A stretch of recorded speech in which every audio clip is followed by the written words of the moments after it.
Welcome to the African News Review podcast, where we cut through the noise and get to the truth. I am your host, Adesoji Iginla, and each week we are here to challenge the biases, prejudices, and misinformation in the Western press about Africa. Using historical context and contemporary insights, we set the record straight and reclaim the narrative. Tune in every Sunday at 12 p.m. Eastern as we uncover the real stories and reshape the conversations about Africa. This is the African News Review podcast, reclaiming Africa's narrative, one story at a time. Yes, good evening and good day, wherever you're hearing us from, and welcome again to African News Review. I'm your host, Adesoji Iginla, and with me, as always, is our prominent in-house guest. He needs no further introduction. Our brother Milton Allimadi, author of How Manufacturing Hate, How Africa was demonized in the Western media, which inspired this program. So, welcome, brother Milton. Yes. So today we go to Africa again. Has been in the Western press for a whole host of reasons, and we should go through them one story at a time.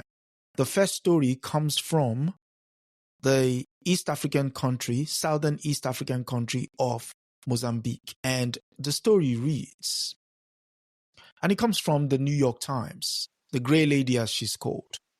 It reads, Mozambique 2024 national election, what to know? 4 candidates are vying for the presidency in a country that has faced a year-long ISIS-backed insurgency. Puts a quotation mark on that. The election is also the test of the sway of former independence movements. And the first part of the story reads, voters in Mozambique will go to the polls on Wednesday, which is next Wednesday, to elect a new president who will face the tall task of figuring out how to defeat a year-long Islamic State-backed insurgency that is deepening grave humanitarian and economic problems. Although the insurgents rampaging through the northern province of Cabo Delgado have lost a significant amount of strength since the fighting began in 2017, the security situation remains hostile. Efforts to stem the spread of extremist ideology and attacks have included beheadings and will have implications for the region and beyond. There is little doubt that Daniel Fresco Chapo, the candidate for the governing party, Frelimo, will prevail over the 3 other presidential contenders. This will be a seminal shift from Mozambique, a coastal nation of 33 million people in southern Africa. He would be the country's first leader to have been born after it gained independence from Portugal in 1975. But an independent candidate who the country's disaffected youths have rallied behind could make things interesting. In addition, the election could test Mozambique's democracy and stability and intensify the woes of Southern Africa's former liberation movements, whose popularity have plummeted in the recent years. Your initial thoughts about what you've heard so far? So, the beauty is that you and I read the way they craft these stories very carefully. So we know what are the essential elements. The most essential element here is the last sentence that you read. And if you read it again, just so our viewers and listeners can. So the last sentence being, but an independent candidate whose the country's disaffected youth have rallied behind could make things interesting. In addition, the election could test Mozambique's democracy and stability and intensify the woes of South Africans' former liberation movements, whose popularity has plummeted in recent years. Okay, very good. So for listeners, what they're actually saying is that, well, first they already told us who's going to prevail. Frelimo, the ruling party that led Mozambique to defeated. At first, I don't like it. They don't you get a sense as if the Portuguese just one day woke up and said, okay. There you go, it was independence. a bloody war of liberation. Devastated Mozambique. Children killed by the Portuguese terrorist colonial army. But Frelimo mobilized rural people. Women were trained in guerrilla warfare, young men. And they fought.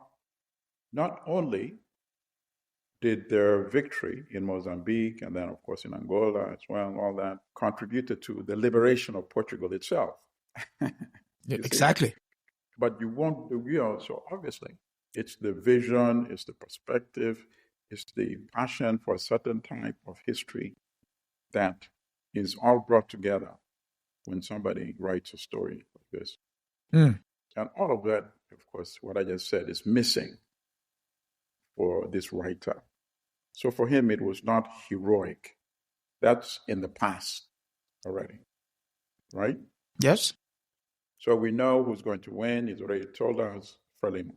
But he's implying that if the elections were truly reflective of the wishes of the people of Mozambique, and of course, in this respect, I can actually agree with him to some extent, and it was neutrally, independently adjudicated and verified, Frelimo's candidate may not be the winner. And that's possible. On the other hand, it's also possible that it could be the winner because they have the state resources, to distribute during the election, much more so than anyone on the channel. But the key point is contained in the very last sentence, the woes, the struggles of the liberation movements that led these countries to their independence. In other words, cut a long story short, they're saying that if the election could be conducted and monitored and the outcome independently adjudicated, then it would be similar to what happened in South Africa, where the ANC, which led the country, and that's why they're saying Southern Africa. Of course, they're referring to Zimbabwe. Zimbabwe. They're referring to Angola as well. All these countries that fought wars of national liberation, now they're experiencing woes. And that is not incorrect. It is true because they've not been able to deliver sufficiently for a number of reasons, some of it internal, yep. A lot of it external. And of course, he'll only talk about the internal ones, right? So that's what he's setting up so far. And then he's telling us, whoever ends up being president is still going to have all these challenges of fighting that insurgency. And I'm glad you said, put ISIS in quotation, because there are too many questions than answers. But before I move to that, so the implication is that they would prefer a government that is more, as they like saying, quote unquote, market-oriented in Mozambique as well. And if Mozambique's party had been led by Europeans as well, that would even be much, much better, of course. Facts. Just like they have today in South Africa. That's South what Africa. I'm saying. But to quickly go back to ISIS comment and then come back to you, I'm glad you said put it in quotations, because to me, there are too many questions about it. Very convenient always to say it's ISIS back. People use that now. And I'm not saying that ISIS does not or may not exist, but I'm not saying that. I'm saying it's too convenient, because if it's always ISIS back, and anybody can say that, it means even legitimate national struggles. You can have authentic uprisings within any country. That has nothing to do with ISIS, right? And I say that because initially in Mozambique went down, the recent uprisings began a few years ago. Nobody was being beheaded. They were not targeting civilians. They were targeting only government installations. And it was that region of Mozambique where the major gas, billions of dollars worth of gas has been discovered. Now you're talking. So at some point, suddenly, people started being beheaded. And to me, it bore no resemblance in the tactics of the initial insurgency. So I'm wondering if something might have happened along the way. Was it hijacked? And by which elements? Because then nobody can support any movement that is beheading people, you see? True. So I need to learn more about that aspect, which I've not. My final observation on the ISIS thing and beheading thing. At one point, all these reports were coming from Syria. Right? We were seeing television, images of even young people coming from Britain, other countries, even from the US. Some were intercepted. And now we are not seeing any of them. So what happened to ISIS in Syria? I mean, there are too many questions and very few answers, but that would take an entire show for us to delve into. But I just wanted to raise more questions.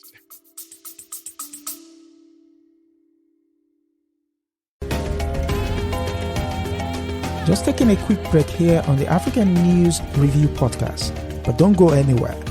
If you're enjoying our deep dive into the real stories behind the headlines, make sure to subscribe so you never miss an episode. Every Sunday at 12 p.m. Eastern, we're here to debunk the myths and bring you the truth about Africa. Want to help spread the word? Share this podcast with your friends and leave us a review. It goes a long way in helping others discover the real Africa. Without further ado, let's get back to setting the record straight.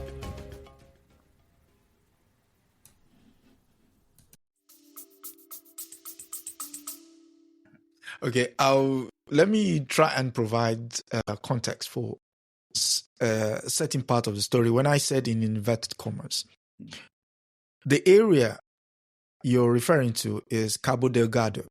That area is to the north of the country. And that's where one of the largest find of gas, natural gas. $50 billion? Yes, that's found. That area also happens to be inhabited by Muslims. Now, you want them to sell the land to you for peanuts. And they're saying, no, this has to go through certain processes. The government wants to run roughshod over them. Yep. And side with the company. Total yes, the one yes. Exploiting those resources. And so when the government could not handle it, in comes our friend from Rwanda to offer his services. Can you see how... For listeners that don't know, Rwanda is providing its military to patrol that region. Yep. Right. So I think this is something that take a whole episode. But I think it's worth doing it. Exactly. So again, sometimes they will hint at a story, but it's almost like a magician performing a trick. It's there, but here is what you should really focus on. The reason why they're fighting the North, like you said, is sometimes it's a credible movement. But what kind of story can you paint in people's minds with words that will mean whatever their agitation is? The moment someone stares at that newspaper and read those words, it becomes insignificant in compared to what they're reading. So here it goes back to the popular book by, what's his name? Noam Chomsky. You manufacture content. Right. So once you do that, everything else becomes, okay. And so, any final thoughts? Oh, no, I mean, to me, the story is too convenient. You have people now being beheaded. So now you have the rationale to ask for foreign support, military support, to suppress this insurgency. And now that region was declared almost a no-go zone. So Total can pretty much operate any way it wants over, I forget how much territory it was given to. There's too much going on there we need to look into and do a whole show on it. So, I mean, we mentioned business, which is what is the main brunt of the last story. And I bring you another story which is bound to crack you up, because you made mention of the name of the country in your previous submission. For that, we go to South Africa. Yes. where apparently we, what's the word? This comes from the money paper, the Financial Times. Privatization is not a swear word, said South African Deputy President. And the lead is the coalition government is seeking more foreign investments in energy, water, and infrastructure. The African National Congress is no longer regards privatization as a swear word and has accepted that bringing private sector money on board is not selling your soul, says South African Deputy President Paul Mashatile. In an interview with the Financial Times at the end of a weeks-long investor roadshow to Britain and Ireland, Mashatile said South Africa's new government, in which the ANC is sharing power with the market-leaning Democratic Alliance, has understood the need for more private investments in sectors such as energy, water, and infrastructure. The excuse is we don't have money to do it. We need the private sector, said Mashatile, considered a potential successor to President Cyril Ramaphosa. The ANC formed the Government of National Unity, known as the GNU, after its vote share dropped to 40%, which is the why they are in government with the Democratic Alliance in May election. The first time the former liberation movement, going back to the liberation movement, has lost the woes of the so-called liberation movement, has lost its absolute majority in 30 years since it was elected at the end of apartheid. Although some members of the historical left-leaning ANC remain suspicious of the DA, considering it a predominantly white neoliberal and anti-worker party, Mashatile said the GNU has had a strong start. If you sit around the table with ministers in the Government of National Unity, you would not know, oh my God, this is scary. You would not know who is ANC and who is DA, he said. You want to No, that is, I'm glad he's being brutally honest. Okay. Go. In telling us that the ANC no longer exists. In his own words, he's saying, if you come and see us, he's going, of course, beyond the physical, appearance that, in fact, you are Europeans and you are some Africans. Yeah. He's saying you would not be able to tell the difference because presumably, philosophically as well. And presumably, there would be talking and you would be able to discern that they're all on the same page. That's what he's saying. He's not saying that Europeans now look like Africans and Africans look like Europeans. He's not saying that. So he's saying philosophically, we are on the same page. Okay. So philosophically, the ANC is on the same page with a party that opposes land reform. That's what he's telling us. A party that opposes special economic programs to redress the historical racism and injustice that has skewed the economy and ownership of means of production.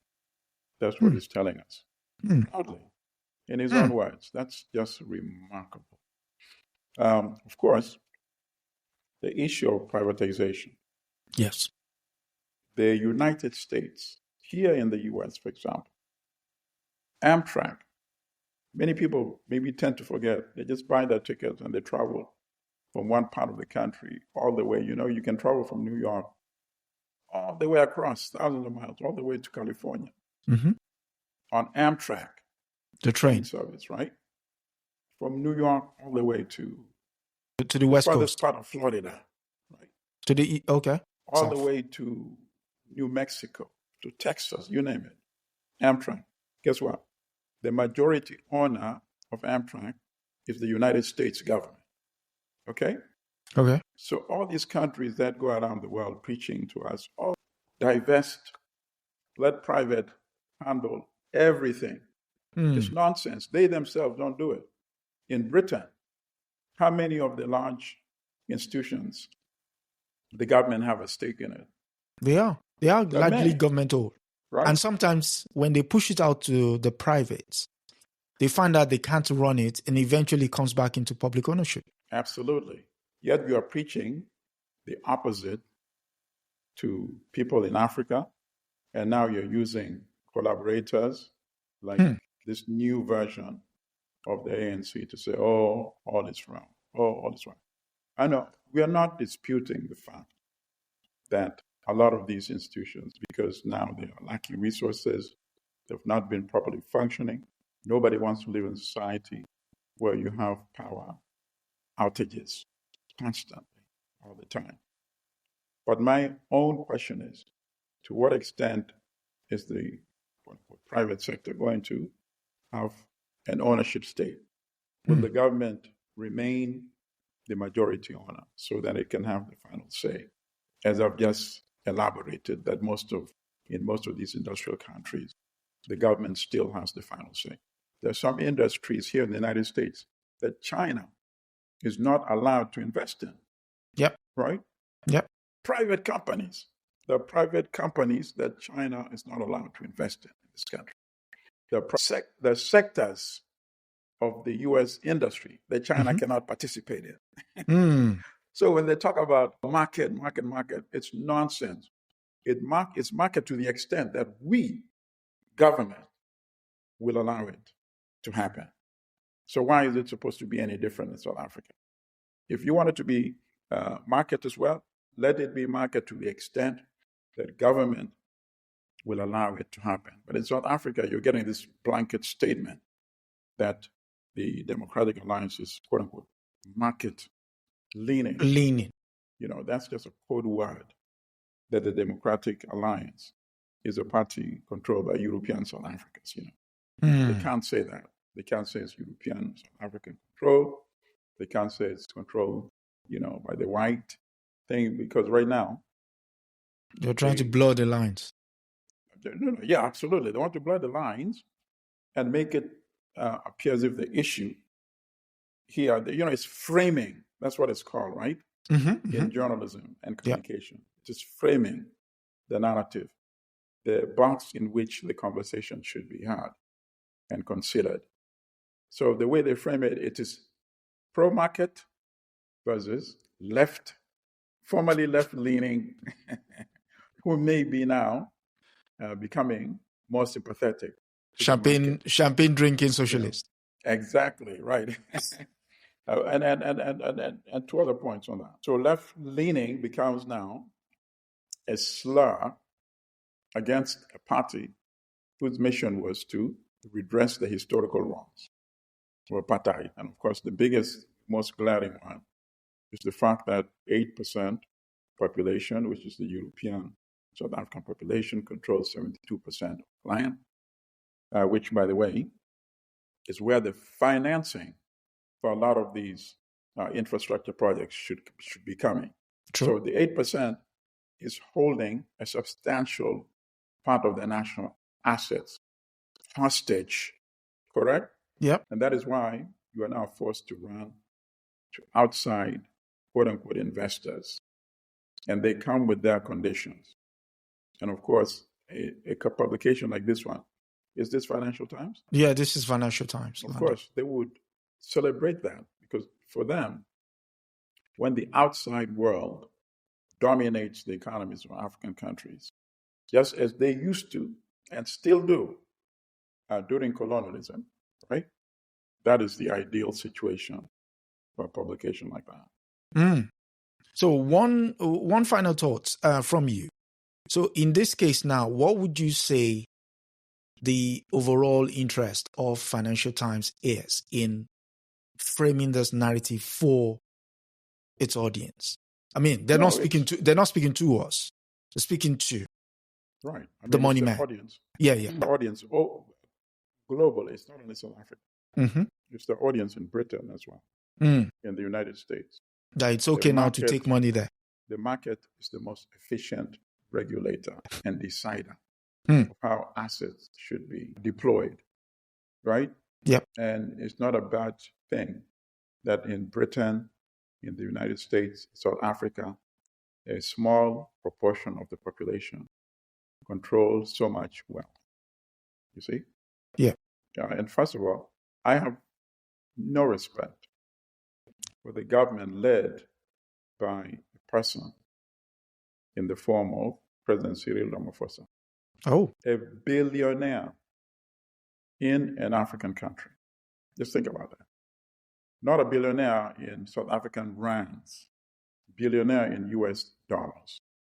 While the majority population, Africans, live in such squalor, live without land, live without decent healthcare, without decent housing, without decent water, without decent education.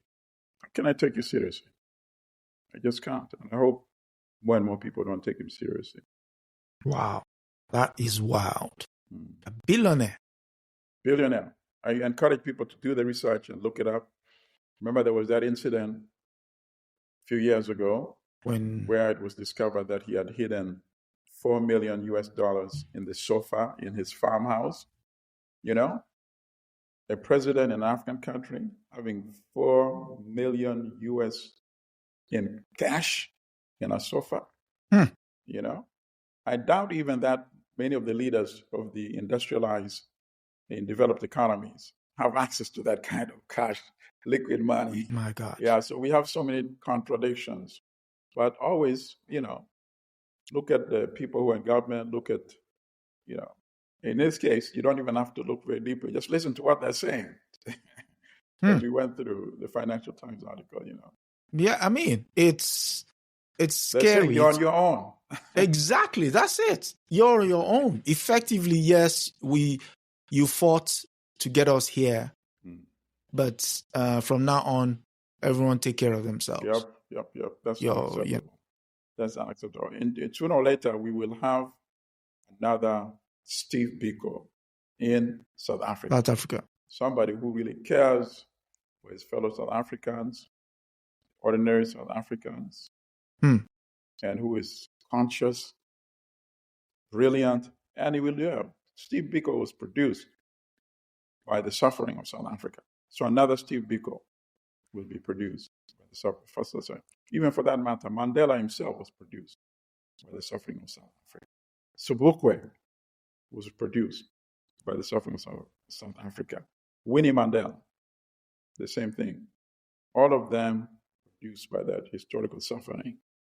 And once again, what they're doing today in South Africa, the ANC with its new, quote-unquote, ally, a new crop of leadership will emerge and take South Africa in the right direction. I'm very confident about it. Hopefully that will be the case. Speaking of taking the country in a new direction, Keir Starmer, who is the recently elected Prime Minister of the United Kingdom, is taking Britain in a new direction with regards to foreign territories. And again, we go back to the headline we spoke to last week, the Chagos Islands. But this time, there's some internal wrangling. It will make very funny. People are still cloaked in empire. So for the next news, we go to the Telegraph. That is the British Telegraph. Boris Johnson, former Prime Minister of the United Kingdom, says Chagos decision is total nonsense. The former PM said Starmer's decision to hand back to Mauritius is sheer political correctness. Sir Keir Starmer decided, so the story came written by Amy Gibbons, political correspondent, and Genevieve Hall Allen. And it reads, Sir Keir Starmer decided to hand over Chagos Islands out of sheer political correctness, Boris Johnson had claimed. The former Prime Minister accused the government of ceding sovereignty over the archipelago at a strategic wave point in the Indian Ocean to look like the good guys. The island were British owned from 1814. Owned, keyword. But has been signed away by Labour to Mauritius in a deal it claimed will safeguard global security by ending a long-standing dispute. Now, what is this claim? It is nonsense. It is total nonsense. Why are we doing this? Sheer political correctness, desire to look like the good guys, a desire to look as though we are unbounding the relics of our empire. It is nonsense, he said. The UK government announced it was ending 200 years of British rule by handing the Chagos Islands to Mauritius on Thursday. The news, just 3 months into Labour's time in office, prompted fears about Keir Starmer's approach to talks with Spain and Argentina. And this is the reference to the Falkland Islands, which the Argentines refer to as Malvinas. Your thoughts? Well, first of all, I don't even know how many miles Chagos Islands from Britain. It's over 5,000 miles to be fair. Okay, yeah. So why should this even be an issue, you see? Obviously this is not British territory. It would never be British territory, It's only British territory by conquest. Oh. So now if you're still justifying conquest in the 21st century, in this year 2024, then obviously your mind you froze there for a second. Is also a relic. Mm. Your mindset is a relic of the past, which is exactly what Boris Johnson is. Boris Johnson is a relic of the imperial era.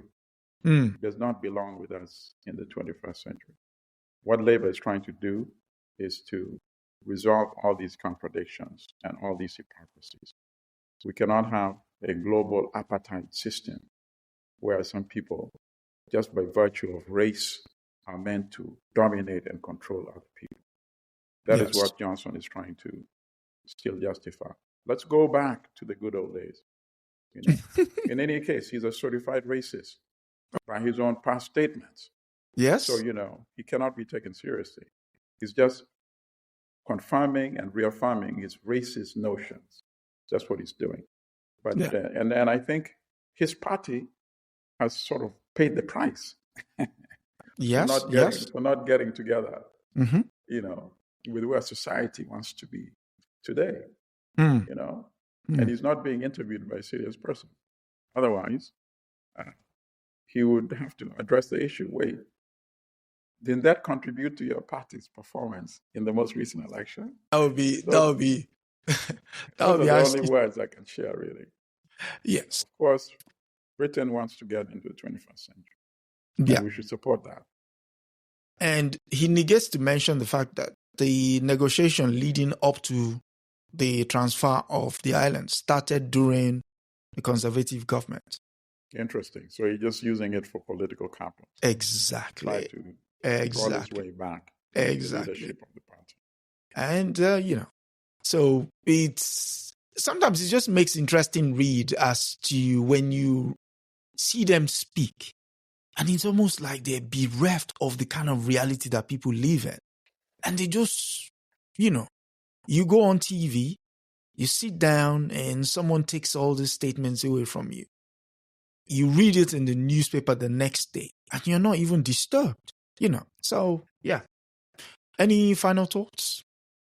Well, no, I'm just glad that Britain continues to try to come into the 21st century. Relics like that will be bygones eventually and have less and lesser space to even communicate those. So you're against people holding territory? Well, somebody should ask now, does Nigeria have any foreign territory? Last time I checked, to the coast of Britain? Okay. No. Coast of France? So there's the answer right there. There cannot be two laws. But Uganda has some territory. Now, Uganda has so far been paying the price by trying to conquer Congo. It suffered some devastating losses. Absolutely. I mean, and rightly so. You don't go taking around. You go, well, the British don't take. They don't steal. They call it nicking.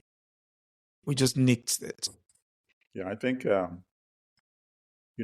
that process, it's sad because they've indoctrinated us thinking those terms for such a long time. And that's why we still have those useless borders in Africa. Kwame Nkrumah warned them against it in 1962, 63. Yeah. Said if we don't unite immediately, it will become much more difficult. Brilliant people like Nyerere, opposed at that time. At least to his credit, Nyerere, many years later, admitted that he was incorrect. Then Nkrumah was correct. He says, now that we have our national anthem, our national currency, flag, and all that, it's increasingly become much more difficult to abandon that. and go to the United States of Africa. At the end of the day, that is going to remain the only solution. If we want to get away from economic dependency, economic exploitation, and our condition of poverty. Nobody likes to live in poverty. True. So our argument should be for the young people who are drowning in the Mediterranean to get to Europe so they can work in their kitchens and bathrooms and sweep the streets, or going through the forest in South America to make it to the United States. We should tell them, no, don't risk your life. Get rid of incompetent, useless leaders in Africa and try to promote leaders like the late Thomas Sankara, which of Burkina Faso. Who would, it would be 37 if years. Every African country had a Thomas Sankara. Within 10 years, most of these countries would be industrialized. 10, 15 years, standard of living would be elevated tremendously. We would have Africans, whipping Europeans who are trying to smuggle themselves into Africa. No, honestly, I'm not kidding you, from across the Mediterranean, those ships would be, can't handle any more of you guys because the resources are in Africa. True. But our leaders are playing games, True. Allowing them to come and take the resources, go back there, and then sell it back to us packaged. They call it manufactured. And then we buy it at 10 times the price. So, of course, we're going to become more impoverished relative to them. And our people are going to be swimming across the Mediterranean. But if we did the right thing, the swimming would be in the opposite direction. And we should also add the gentleman you mentioned, Thomas Sankara. It will be on Tuesday. Yeah, Tuesday. It will be 37 years since he was assassinated. Yes, thanks for the 37 years. And the tribute, yeah. And he gave a famous speech July 15, 1987, where he said just what you were saying. One, we can't pay the debts. In fact, the debt has been paid. We now need to tell them that we cannot pay it. But if only I did, we will not be here at the next meeting. And as if he foretold on himself, he was not. So, kudos. We need to get serious. Yes. Yeah. So speaking of colonial crimes, we go to Algeria for our next story. The Algeria and France have had a go at it. This story comes from Radio France International, and it reads, Algeria's Tebboune refuses France visit in snub to former colonial ruler. President Abdelmajid Tebboune has once more postponed a visit to France and accused its former colonial ruler of genocide in a sign of ever-worsening relationship between Algiers and Paris. Re-elected in September with more than 84% of the vote, Tebboune used his first televised interview with Algerian media to admonish France. I will not go to Canossa, he said when asked if a long-awaited trip to Paris was on the cards. The German expression to walk to Canossa has come to mean humbling oneself and asking an enemy for forgiveness. Its roots can be found in the 11th century power struggle between the Pope and King Henry IV of Germany. Having been excommunicated by the Pope in 1076, the king was forced to go and beg the Pope for forgiveness in Canossa, northern Italy. Accusations of genocide. Just a few months ago, Tebboune held largely positive talks with President Macron on the margins of the G7 meeting in Italy. According to Francis Elsie's Palace, the two leaders discussed how to continue implementing the bilateral declaration of Algiers signed in August 2022, praising progress made by a joint commission of historians created to reconcile colonial difficulties. But relations nosedived in July after Macron sent a letter to King Mohammed VI of Morocco, voicing support for the kingdom's autonomy plan in the disputed territory of Western Sahara. I think that lays everything out there bare for you. Right. Absolutely.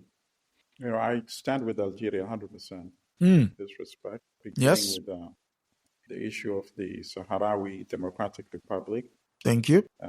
aka Western Sahara. Of course, that was a former Spanish colony, Yeah. and now occupied and annexed by Morocco. Mm-hmm. Initially, after Spain withdrew, ultimately, 1976. even Mauritania as well Mm. claimed so that area, and they launched a war to occupy, and the Sahrawi fought both Mauritania and fought Morocco as well. And at some point, Mauritania renounced its claims.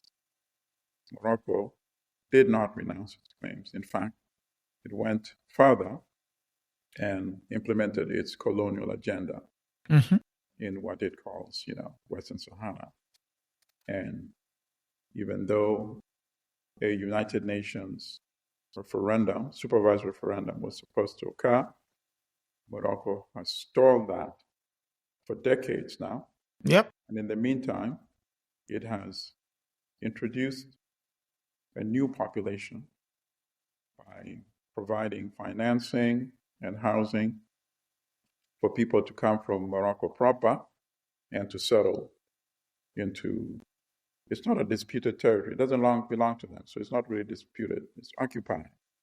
So for them to settle in the, so that's where the article is wrong in referring to it as disputed. It's not disputed. To settle in that area. So now the population, of course, has changed dramatically in the process. Many of the people who are indigenous to that region, either elderly or, and many have died, you see. Mm. And many have been displaced, expelled, so that they're now living on the other side of the border in Algeria. So I am happy to say that Algeria has not abandoned them, because Algeria, of course, as many people know, fought the French with the FNLL and defeated them in a war of national liberation. So I'm glad that they still live to their heritage and legacy and are not willing to abandon the people of the Sahrawi Democratic Republic. And in terms of other claims that Algeria is also making against France, I support that as well. I would even suggest that there should be an African Union protocol, because some of these demands are all similar, and have every member country of the African Union ratify or adopt that protocol. These are demands we should make of all the former colonial powers. It adds much more weight to it if it's coming as a collective from the African Union.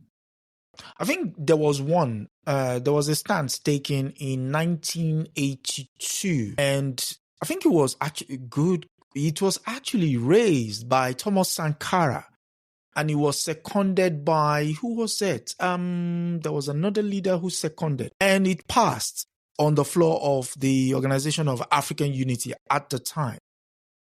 But obviously, probably Jerry Rawlings, maybe. I can. Yeah, Jerry. Thank you very much. That's the name I wanted to remember. That's the name I wanted to remember. Yeah.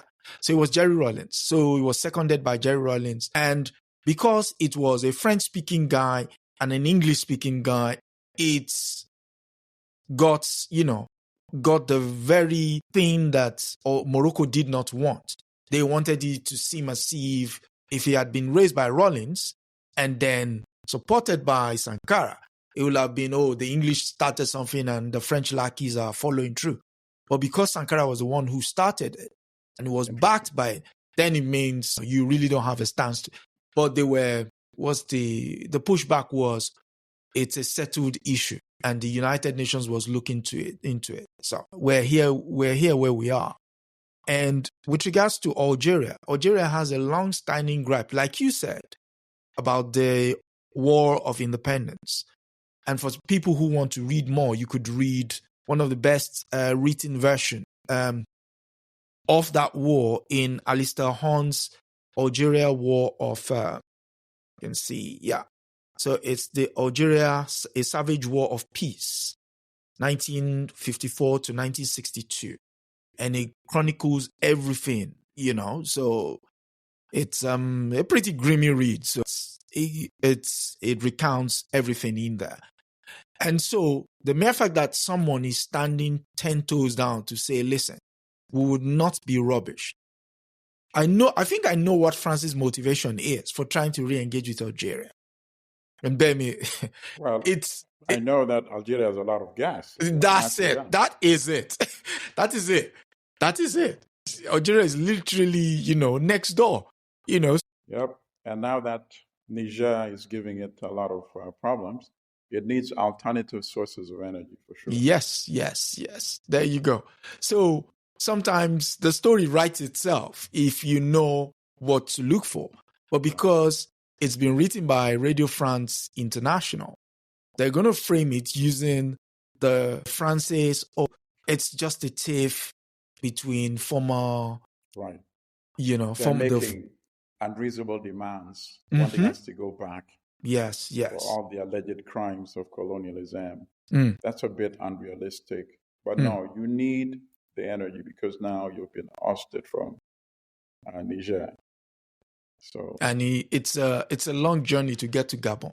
Right. So one way to understand a lot of the stories written when it involves Europe, former colonial power, and any African country, the first thing that the reader, or if you're listening it on radio, you're watching a television broadcast or a podcast, you need to ask yourself, what is it at stake, resource-wise, financially, money, some concrete material benefit? Where is it in that narrative that would benefit the European country? It's always somewhere there. And if you read carefully, it will be mentioned at some point. Yeah. The New York Times, you brought up that story just a few minutes ago. That very long story about Mozambique, about democracy, about all that thing. The New York Times does not care about democracy in Mozambique. Yeah. Why in Mozambique? Of all those African countries, after all. The people of Mozambique are the only ones who deserve democracy. No matter however you define it. No. The story begins with the diminishing popularity of the national liberation movements. And then the story begins when they mention that figure of $50 billion, the value of the gas. Follow the money.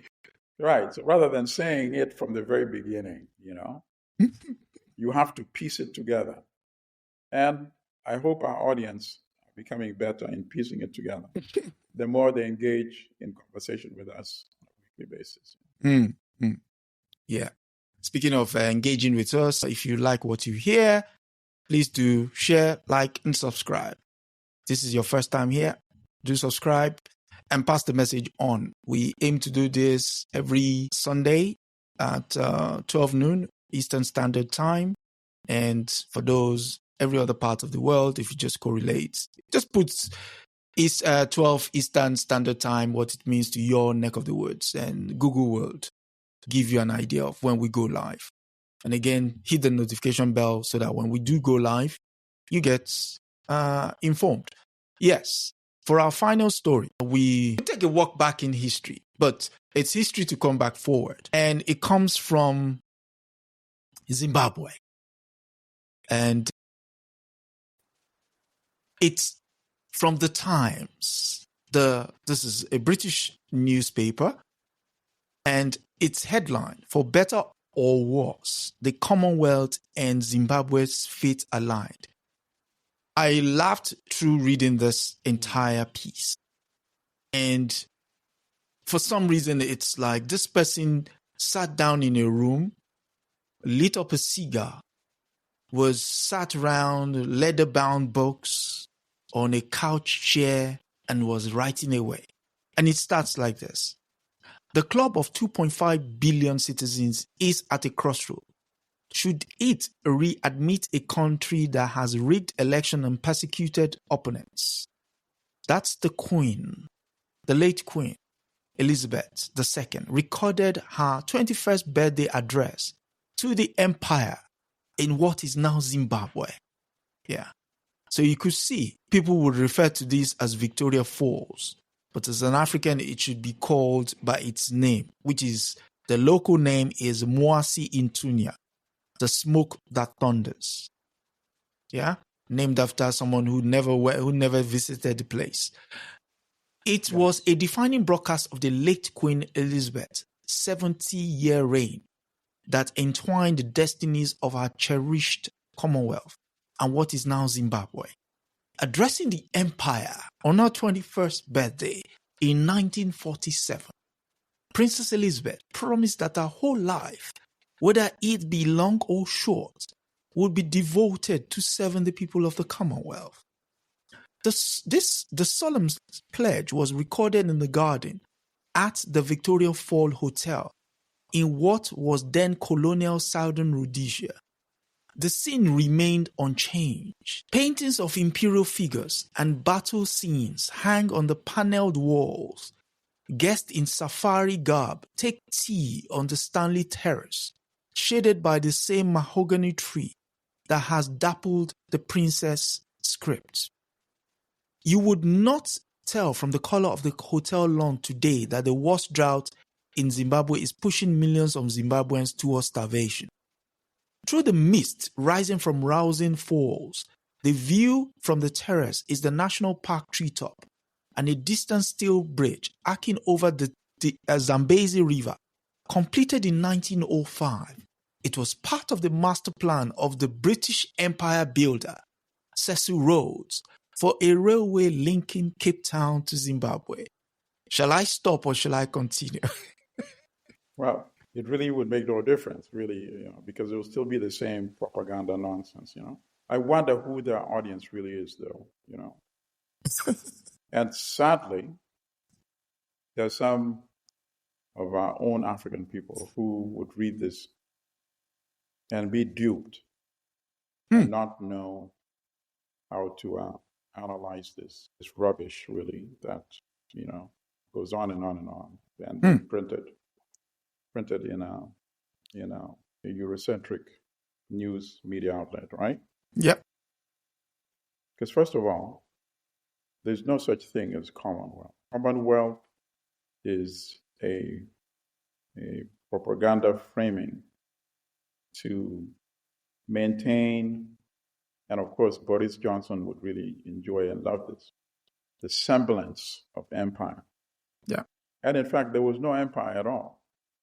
They were dominated, subjugated people.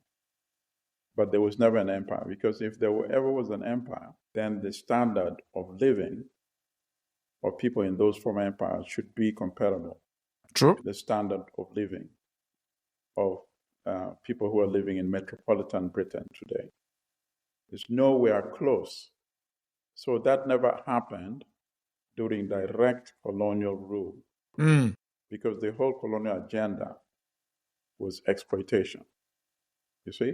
Thank you. And now the post-colonial era of terminology, so calling it the Commonwealth, is to get the people in those formerly exploited and still exploited places to acquiesce, correct? Yep. To that the incorrect history that there was something beneficial by the actual direct colonial rule. And as a result of that, we want to maintain that relationship. Yeah. And we are willingly part of this, Commonwealth. So most of these countries got their independence in the 1960s. So let's excuse and say, okay, maybe they made some mistakes and never implemented the agenda of uniform universal development and uplift during the era of direct colonial rule. So they've had another 60 years since post-colonialism. So why have these countries not been able to elevate their standard of living in the era of the Commonwealth? So that just proves that the colonial agenda was never to develop, and it's been proven again in the post-colonial era.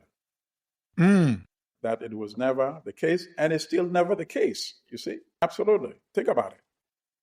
If they really want to build a Commonwealth, Britain had the technology to industrialize all those formerly dominated countries, and that technology could have been implemented. But then Britain would lose its monopoly over access to resources. Because now that they're using those resources in factories within the formerly dominated countries, they don't need to send it to you. And then number two, you would also lose the market. Because, yep. So you maintain yourself as the exclusive manufacturer of products.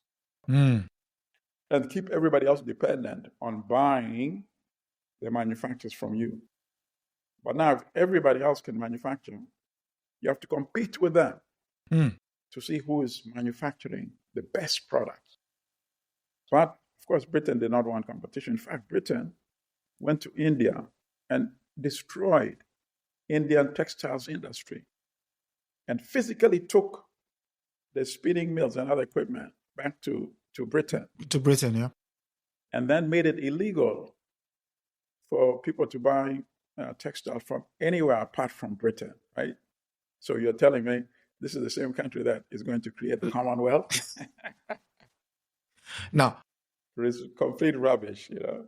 If you follow that line here, you would not tell from the color of the hotel lawn today that the worst drought in decades is pushing millions of Zimbabwe towards starvation. Can you speak to first the trope there, hungry Africans, and also at the glorious old days of during colonial rule?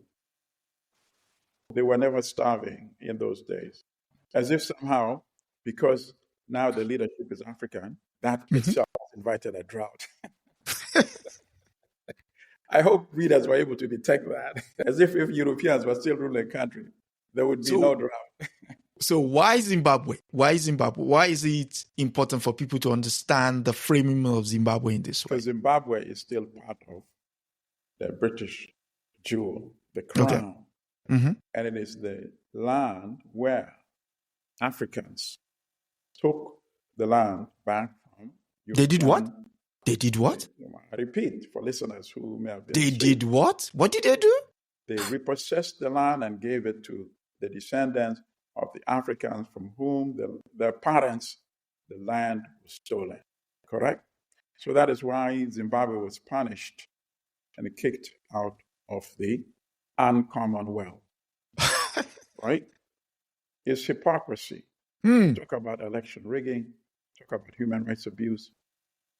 Uganda under General Museveni is 100 times worse in the number of stolen rigged elections, in the number of people who have been killed in Uganda, in the number of other Africans who have been killed by Uganda invading Rwanda in 1990, invading Congo multiple times since 1996, invading South Sudan in 2013. Yet, not only is Uganda a member, Uganda hosted the Commonwealth Conference. And the late Queen went to Uganda, Entebbe, and Kampala for the conference. To stop the nonsense and hypocrisy.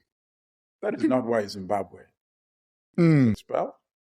The proof that Zimbabwe is not expelled for those reasons of democracy and human rights, the very proof is that Uganda got to host the Commonwealth Conference.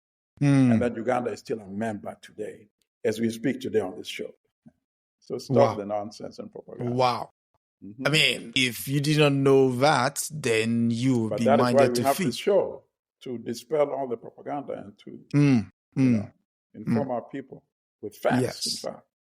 Whether you like our political opinion or not, whether you don't like our orientation when it comes to politics and economics, that's besides the point. We will always produce the facts. Yes. And history is and then you make a purveyor of truth. History tells, the thing is, majority of the stuff they write on, there is historical and documented facts that refutes them. Absolutely. But because most people do not either have the access or do not know the existence. Or even when they do have the access, they don't know how to analyze and interpret the history. Yeah. And for people wanting to know more about Zimbabwe, there was a book published in the 1980s. This is a very old copy.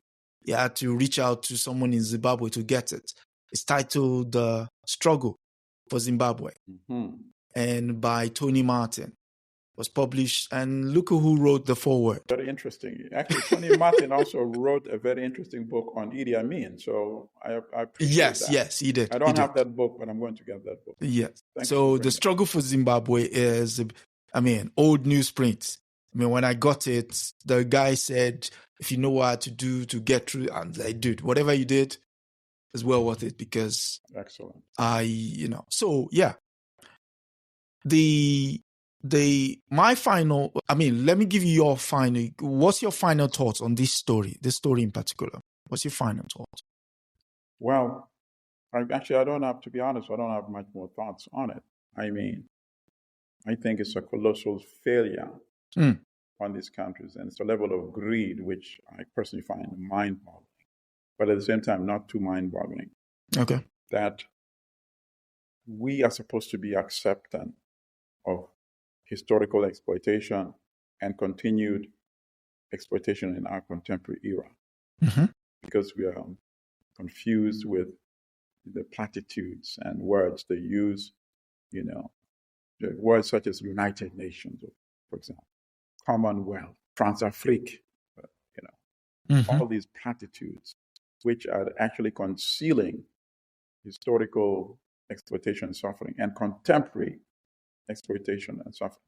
So that's why I'm always eager when we are having these conversations to continue to deconstruct those words that still keep us in mental dependency. Because before we can start physical liberation, we need to liberate the mind first, as Comrade Ngugi wa Thiong'o said in his book, Colonizing the Mind. Once we have decolonized African minds, even the sky is not the limit.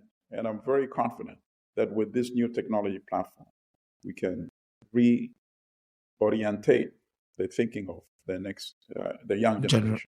So they can take us to that next level. Thank you very much. You've said it all, really. There is nothing much to add to that because it's the reason for this show. It's the reason you wrote the book, How the West is Demonized in the Media, Manufacturing Hate.